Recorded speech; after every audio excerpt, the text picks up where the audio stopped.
ঈদের সকাল যেন এক জাদুর মতো।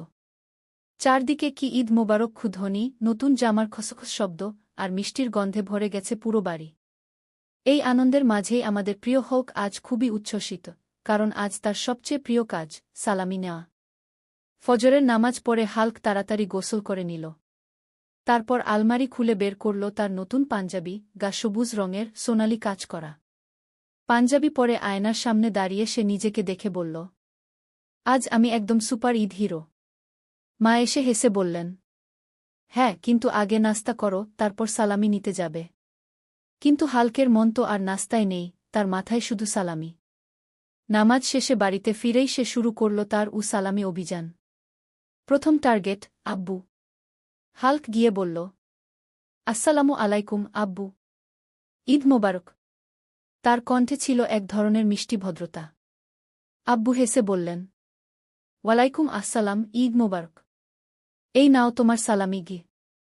একটা সুন্দর খাম হাল্কের হাতে চলে এলো। হাল্ক খামটা একটু ঝাঁকিয়ে দেখে বলল, ওহ, ভারী মনে হচ্ছে। তারপর সে দৌড়ে গেল মায়ের কাছে। মা তাকে জড়িয়ে ধরে কপালে চুমু দিলেন। এই নাও তোমার সালামি, আর মনে রেখো, শুধু নিজের জন্য না, অন্যদের জন্যও কিছু করবে গ। হাল্ক একটু চুপ হয়ে গেল। মায়ের কথা তার মনে গেঁথে গেল। এরপর শুরু হলো আসল মজা। চাচা, খালা, দাদু, নানু, যাকে পাচ্ছে সবাইকে সালাম দিয়ে সালামি নিচ্ছে। তার পকেট ধীরে ধীরে ভরে উঠছে। বন্ধুদের সাথে দেখা হলে সবাই নিজেদের সালামি নিয়ে গর্ব করতে লাগল। আমি এত পেয়েছি। আমি এর চেয়েও বেশি। হাল্কও হাসতে হাসতে বলল, আমি তো আজ রেকর্ড করব। কিন্তু হঠাৎ একটা ঘটনা সবকিছু বদলে দিল।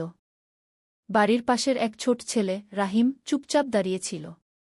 তার গায়ে পুরনো জামা, চোখে একটু কষ্ট। সে অন্যদের আনন্দ দেখছিল, কিন্তু নিজে কিছুই পাচ্ছিল না। হাল্ক সেটা লক্ষ্য করল। তার মনে হঠাৎ একটা প্রশ্ন এলো। আমি এত সালামি নিচ্ছি, কিন্তু সবাই কি এই আনন্দ পাচ্ছে? সে ধীরে ধীরে রাহিমের কাছে গেল। তুমি কি সালামি পেয়েছ? রাহিম মাথা নিচু করে বলল, না গি। হাল্ক কিছুক্ষণ চুপ থাকল। তারপর নিজের পকেট থেকে কিছু টাকা বের করে রাহিমের হাতে দিল। এই নাও, ঈদ মোবারক। রাহিম অবাক হয়ে তাকিয়ে রইল। তার চোখে পানি চলে এলো, কিন্তু মুখে একটা বড় হাসি। ধন্যবাদ।